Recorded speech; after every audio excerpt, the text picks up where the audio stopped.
خاص کرنا چاہتا ہے۔ وَاذْكُرْنَا، اور یاد رکھو، مَا يُتْلَى فِي بُيُوتِكُنَّ، اس کو جو پڑھا جاتا ہے تمہارے گھروں میں، مِنْ آیاتِ اللہِ وَالْحِکْمَتِ، اللہ تعالیٰ کی آیات اور حکمت میں سے، إِنَّ اللَّهَ كَانَ لَطِيفًا خَبِيرًا، یقیناً اللہ تعالیٰ ہمیشہ سے نہایت باریک بھی پوری خبر رکھنے والا ہے۔ یہاں آیات الہی سے مراد اللہ تعالیٰ کی کتاب قرآن پاک ہے، اور حکمت سے مراد نبی صلی اللہ علیہ وسلم کی سنت ہے۔ اللہ تعالیٰ نے اپنا ذکر کرنے کا حکم دیا، یعنی اللہ کا ذکر کرنے کے لیے ان آیات سے مدد لو جو تمہارے گھروں میں تلاوت کی جاتی ہیں۔ اللہ تعالیٰ ازواج مطہرات کے ساتھ لطف و کرم کرنے والا ہے کہ اس نے تمہیں ان گھروں کے لیے چنا جن میں اس کی آیات اور حکمت کی تلاوت ہوتی ہے۔ اللہ تعالیٰ الخبیر ہے، اس نے تمہیں اپنے رسول کی ازواج کے لیے چنا ہے۔ اللہ تعالیٰ نے فرمایا کہ تمہارے گھروں میں اللہ کی آیات اور رسول صلی اللہ علیہ وسلم کی تعلیمات پڑھی جاتی ہیں، ان کا ذکر کرتی رہو اور ان پر عمل کرتی رہو۔ ان المسلمین والمسلمات، یقیناً اطاعت کرنے والے مرد اور اطاعت کرنے والی عورتیں،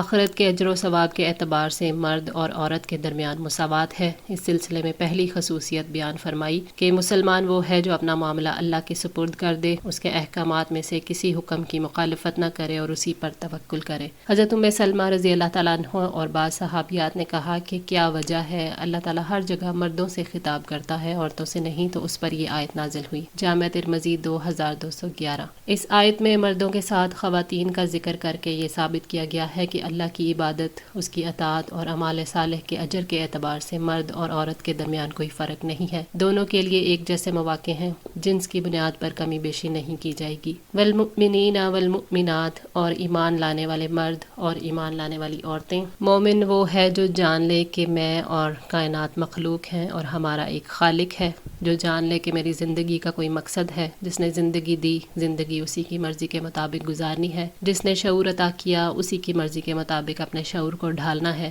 مومن وہ ہے جس کا دل، زبان اور عمل ایمان میں ڈھل جائے۔ والقانتین والقانتات، اور فرما برداری کرنے والے مرد اور فرما برداری کرنے والی عورتیں۔ قنوت سکون کے ساتھ اطاعت کرنے کو کہتے ہیں، یعنی دل کی خوشی کے ساتھ کی جانے والی فرما برداری۔ جو کوئی دل کی خوشی سے اللہ کی ساری باتیں مان لے وہی فرما بردار ہے۔ والصادقین والصادقات، اور سچے مرد اور سچی عورتیں، یعنی اپنے قول اور فعل میں سچے مرد اور سچی عورتیں۔ قول اور اعمال میں سچائی ایمان کی علامت ہے، جیسے جھوٹ نفاق کی نشانی ہے، تو جس نے سچ بولا وہ نجات پا گیا۔ والصابرین والصابرات، اور صبر کرنے والے مرد اور صبر کرنے والی عورتیں۔ صبر ثابت قدمی کی دلیل ہے، حق کے راستے میں آنے والی ہر دشواری کو برداشت کرنے کا نام ہے۔ مصیبتوں پر صبر رکھنا اور یہ یقین رکھنا کہ پیشانی پر لکھی ہوئی تحریر تو ضرور پیش آنی ہے، اس لیے ثابت قدمی اور خندہ پیشانی سے مصیبتوں کو سہ لینا قابل تعریف عادت ہے۔ ابتدائی صدمے کے وقت صبر کرنا انتہائی دشوار ہوتا ہے، جو کہ اصل صبر ہے، پھر تو چاروں ناچار صبر کرنا پڑتا ہے، مگر جس نے شروع میں صبر کیا وہی صابر ہے۔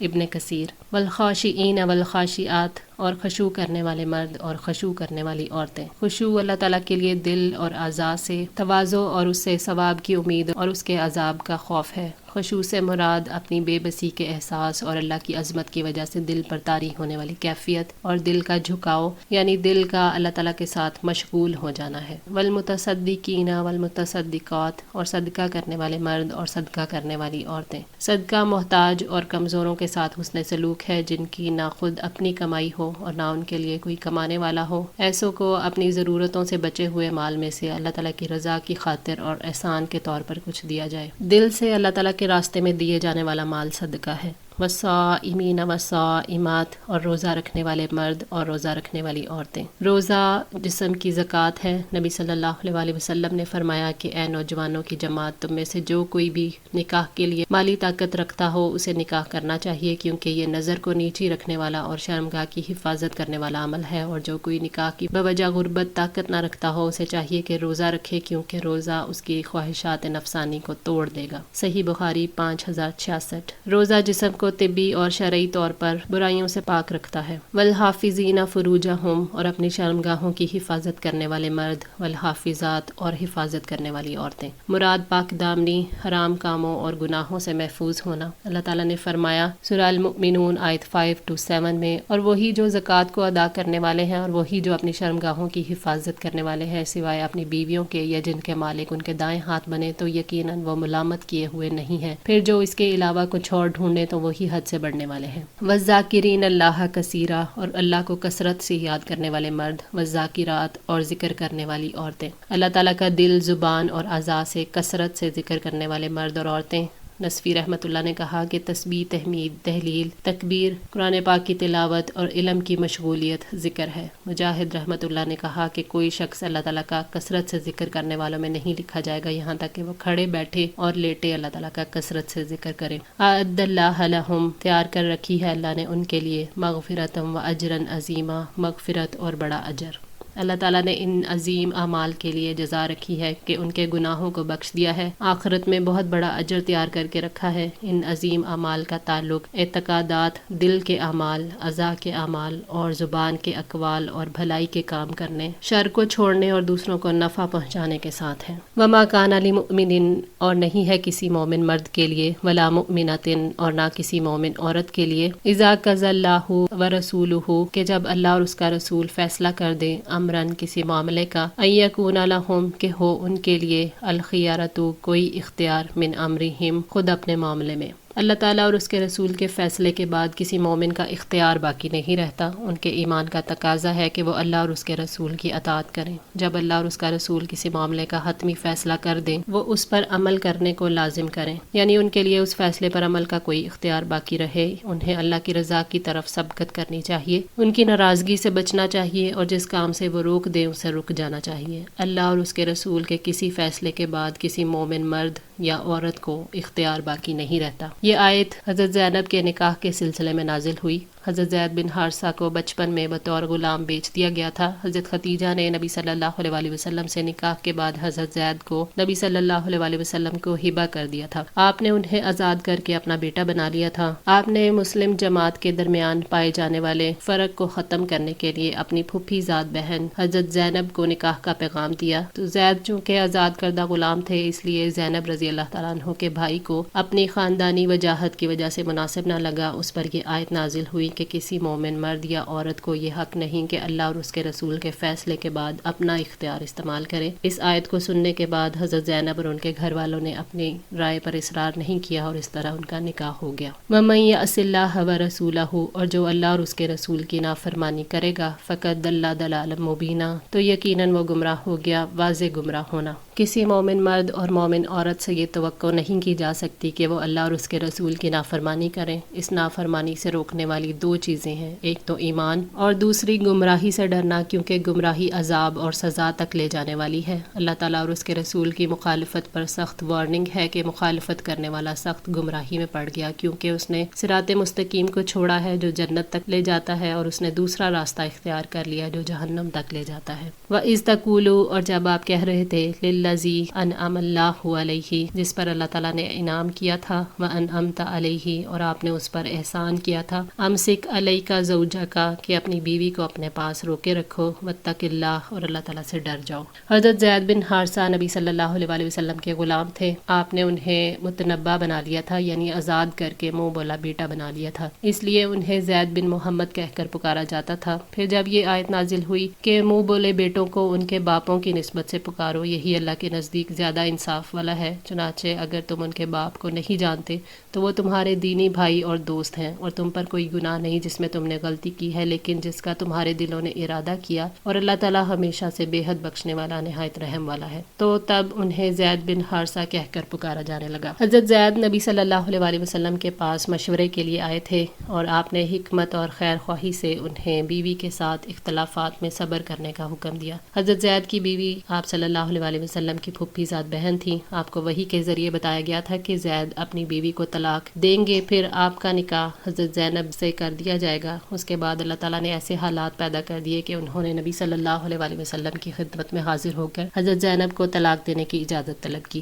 واتق اللہ، یعنی اپنی بیوی کے معاملے میں اللہ تعالیٰ سے ڈرو، اس کا تقوی اختیار کرو، کیونکہ تقوی ہی صبر پر آمادہ کرتا ہے۔ وَتُخْفِي فِي نَفْسِكَ، اور آپ چھپاتے تھے اپنے دل میں، مَلَّهُ مُبْدِيهِ، وہ جس کو اللہ ظاہر کرنے والا تھا، وَتَخْشَى النَّاسَ، اور آپ لوگوں سے ڈرتے تھے، واللہ احق، حالانکہ اللہ زیادہ حقدار ہے، ان تخشاہ، کہ آپ اس سے ڈرو۔ تو جو چیز نبی صلی اللہ علیہ وسلم نے اپنے دل میں چھپائی تھی وہ یہ کہ حضرت زید حضرت زینب کو طلاق دیں گے تو آپ کا نکاح ان سے کر دیا جائے گا۔ اللہ تعالیٰ اس کو لوگوں کے سامنے ظاہر کرنا چاہتے تھے کہ حضرت زینب رضی اللہ تعالیٰ عنہ طلاق کے بعد نبی صلی اللہ علیہ وسلم کی زوجہ ہوں گی۔ اس کا مقصد یہ تھا کہ متنبع کی بیوی سے نکاح کی حرمت کو باطل کرنا۔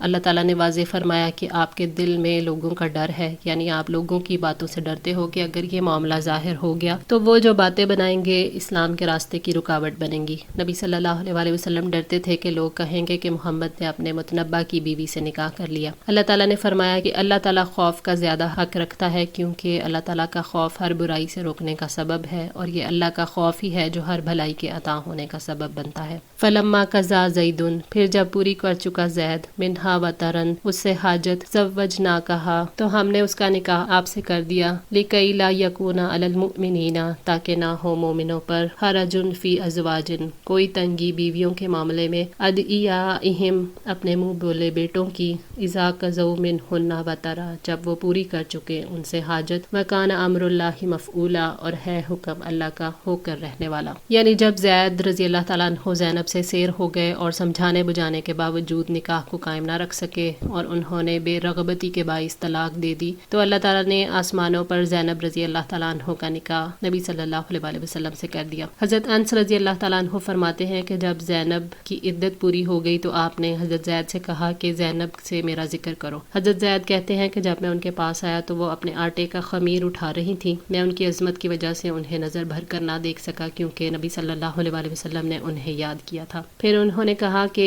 زینب مجھے رسول صلی اللہ علیہ وسلم نے بھیجا ہے، وہ آپ کو یاد کرتے ہیں۔ انہوں نے کہا کہ میں اس وقت تک کوئی بات نہیں کرتی جب تک اپنے رب سے مشورہ نہ کر لوں، یعنی استخارہ نہ کر لوں۔ پھر وہ اپنی جائے نماز پر کھڑی ہوئیں تو قرآن اترا اور نبی صلی اللہ علیہ وسلم بغیر اذن کے ان کے پاس چلے گئے۔ صحیح مسلم۔ حضرت انس رضی اللہ تعالیٰ عنہ کہتے ہیں کہ بی بی زینب نبی صلی اللہ علیہ وسلم کی دوسری بیویوں پر فخر کیا کرتی تھی کہ تم کو تمہارے اولیاء نے بیاہا اور مجھے اللہ تعالیٰ نے 7 آسمانوں کے اوپر سے بیاہ دیا۔ صحیح بخاری 7420۔ یہ نکاح خود اللہ تعالیٰ نے کرایا تھا، اس لیے اس میں ولی کی اور اعجاب و قبول کی اور گواہوں کی ضرورت نہ تھی۔ لِكَيْ لَا يَكُونَ عَلَى الْمُؤْمِنِينَ حَرَجٌ، یعنی تاکہ مومنوں سے اس رکاوٹ کو ختم کر دیا جائے، اور یہ کسی بڑے حادثے کے بغیر ممکن نہیں تھا، اس لیے نبی صلی اللہ علیہ وسلم کے قول و فعل سے اسے وجود میں لایا گیا جو اللہ تعالیٰ نے لوح محفوظ میں لکھ رکھا تھا۔ یہ دیکھ کر کہ نبی صلی اللہ علیہ وسلم نے زید بن حارثہ کی متعلقہ سے نکاح کر لیا جو اس سے قبل